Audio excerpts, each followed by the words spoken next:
चलिए अब स्टार्ट करते हैं ट्रांजिशन एलिमेंट्स की प्रॉपर्टीज का तीसरा पार्ट। जैसा कि हम पहले ऑक्सीडेशन स्टेट की बात कर चुके हैं, अब हम आगे बात करेंगे हायर ऑक्सीडेशन स्टेट की स्टेबिलिटी के बारे में। जैसा कि आप इस दी हुई टेबल में हैलाइड्स और उसकी ऑक्सीडेशन स्टेट्स देख सकते हैं। टाइटेनियम, वैनेडियम और क्रोमियम के fluoride higher oxidation state show करते हैं। फ्लोरीन की एबिलिटी होती है कि वह हायर ऑक्सीडेशन स्टेट को स्टेबलाइज कर सके, क्योंकि इसकी बॉन्ड एंथैल्पी ज्यादा होती है। आगे बढ़ने पर मैंगनीज सिंपल हैलाइड्स में केवल मैक्सिमम +4 ऑक्सीडेशन नंबर शो करता है, लेकिन MnO3F में मैंगनीज +7 ऑक्सीडेशन नंबर शो करता है। मैंगनीज के आगे जाने पर आयरन और कोबाल्ट को छोड़कर कोई भी एलिमेंट +3 ऑक्सीडेशन नंबर शो नहीं करता है। आप देखेंगे कि लोअर ऑक्सीडेशन स्टेट में कोई भी मेटल हैलाइड्स नहीं बनाता है, केवल कॉपर को छोड़कर, और कॉपर भी फ्लोराइड्स नहीं बनाता है। अब अगर +2 ऑक्सीडेशन स्टेट की बात करें तो मेटल हैलाइड्स बना लेते हैं, जबकि कॉपर अपना आयोडाइड नहीं बना पाता। अब बात करते हैं ऑक्साइड्स में हायर ऑक्सीडेशन स्टेट की। ऑक्साइड्स की टेबल आप यहां देख सकते हैं। इस टेबल में अगर देखें तो group wise oxidation state manganese तक बढ़ती जा रही है, और मैंगनीज की ऑक्सीडेशन स्टेट भी सबसे ज्यादा है इस सीरीज में, जो कि +7 है। मैंगनीज से आगे जाने पर आयरन को छोड़कर कोई भी एलिमेंट +3 ऑक्सीडेशन नंबर शो नहीं करता है। आयरन के बाद जिंक तक सभी +2 ऑक्सीडेशन स्टेट शो करते हैं। अगर 3D सीरीज के एलिमेंट्स की ऑक्सीडेशन स्टेट की स्टेबिलिटी की बात कही जाए तो ऑक्साइड्स की स्टेबिलिटी ज्यादा होती है फ्लोराइड्स की अपेक्षा। D block elements magnetic properties भी शो करते हैं, मतलब अगर इन एलिमेंट्स को मैग्नेटिक फील्ड में रखा जाए तो उनका डिफ्लेक्शन शुरू हो जाता है, जैसा कि आप देख भी सकते हैं। मैग्नेटिक बिहेवियर को 3 पार्ट में बाइफरकेट किया गया है। पहला है डाईमैग्नेटिक, यानी कि वो एलिमेंट्स जिनको मैग्नेटिक फील्ड में रखने पर वो रिपेल करने लगते हैं, उनको डाईमैग्नेटिक कहते हैं। दूसरा है पैरामैग्नेटिक, मतलब वे एलिमेंट्स जिनको मैग्नेटिक फील्ड में रखने पर वे अट्रैक्ट होने लगते हैं, उनको पैरामैग्नेटिक बोला गया है। और तीसरा है फेरोमैग्नेटिक, यानी वे एलिमेंट जो मैग्नेटिक फील्ड में स्ट्रांगली अट्रैक्ट होते हैं, उनको फेरोमैग्नेटिक कहा गया है।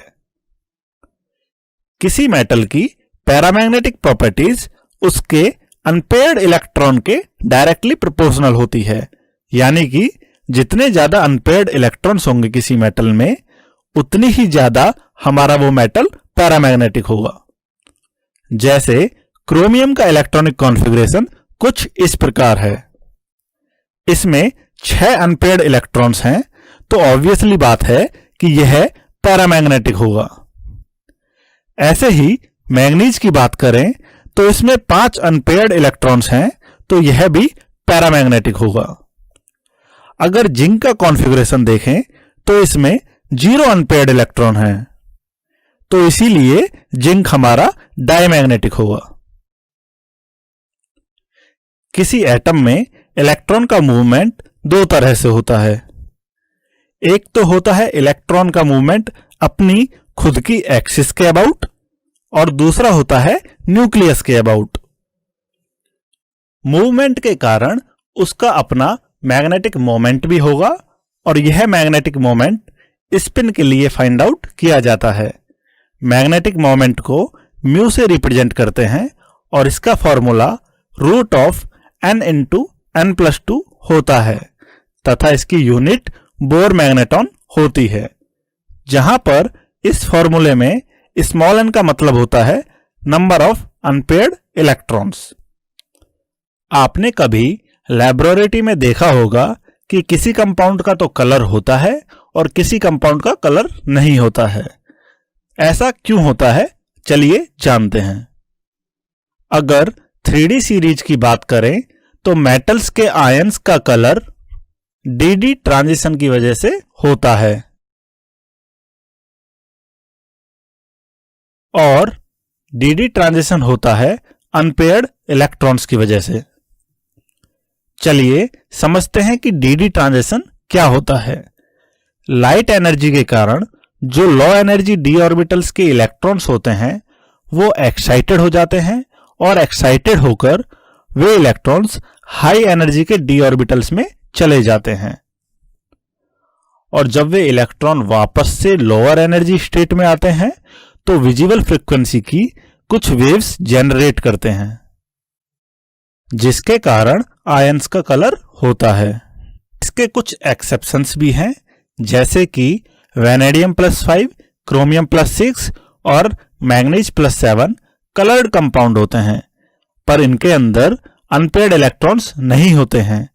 ऐसा चार्ज ट्रांसफर की वजह से होता है और इसका डिटेल में स्टडी हम कॉम्प्लेक्स कंपाउंड नाम के चैप्टर में करने वाले हैं। D block element complex compound भी फॉर्म करते हैं क्योंकि इनका साइज छोटा होता है और हाई आयनिक चार्ज होता है और डी ऑर्बिटल में इलेक्ट्रॉन्स भी अवेलेबल होते हैं। इसके कुछ एग्जांपल्स आप स्क्रीन पर देख सकते हैं। D block elements catalytic properties भी शो करते हैं और मल्टीपल ऑक्सीडेशन स्टेट्स शो करने की वजह से ये इजीली कॉम्प्लेक्स कंपाउंड्स बना लेते हैं।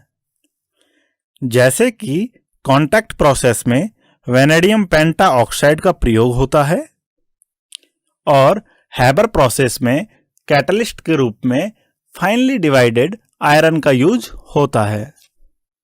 D block elements interstitial compounds भी बनाते हैं, यानी इनके एटम के बीच में वॉइड होने की वजह से छोटे साइज के एटम जैसे कि हाइड्रोजन, कार्बन, नाइट्रोजन के एटम आ जाते हैं, लेकिन ये एक दूसरे से रिएक्ट नहीं करते हैं। ना तो ये जो डी ब्लॉक के एलिमेंट्स के एटम और जो ये छोटे छोटे एटम्स हैं ये आपस में आयनिक बॉन्ड बनाते हैं और ना ही ये आपस में कोवलेंट बॉन्ड बनाते हैं, ना ही स्टोइकियोमेट्रिक शो करते हैं। इंटरस्टिशियल कंपाउंड की प्रॉपर्टीज कुछ इस प्रकार हैं। हाई मेल्टिंग पॉइंट होता है और ये मजबूत होते हैं, कंडक्टिविटी बनाए रखते हैं, केमिकली इनर्ट भी होते हैं, जैसे TiC और Mn4n। D block element alloy भी बनाते हैं, यानी एलॉय दो मेटल का मिक्सचर होता है और कभी कभी हम एक मेटल की जगह मेटेलॉइड या नॉन मेटल का भी यूज कर लेते हैं एलॉय बनाने के लिए। जैसे अगर आपने कभी मार्केट में ब्रास देखा होगा तो ब्रास एक अच्छा एलॉय का एग्जाम्पल है। प्योर मेटल में किसी दूसरी मेटल को मिलाने से उस मेटल की प्रॉपर्टीज काफी इंप्रूव हो जाती हैं, जैसे कि उस मेटल की स्टिफनेस बढ़ जाती है और कोरोजन रेसिस्टिविटी भी बढ़ जाती है और भी कई इंप्रूवमेंट हो जाते हैं जो कि स्क्रीन पर लिखे हुए हैं, आप देख सकते हैं। डी ब्लॉक के मेटल्स एक दूसरे के साथ आसानी से मिक्स इसीलिए हो पाते हैं क्योंकि इनका एटॉमिक साइज लगभग सेम ही रहता है, जिससे ये एक दूसरे के एटम्स को आसानी से सब्स्टिट्यूट कर देते हैं और प्रॉपरली मिक्स हो जाते हैं।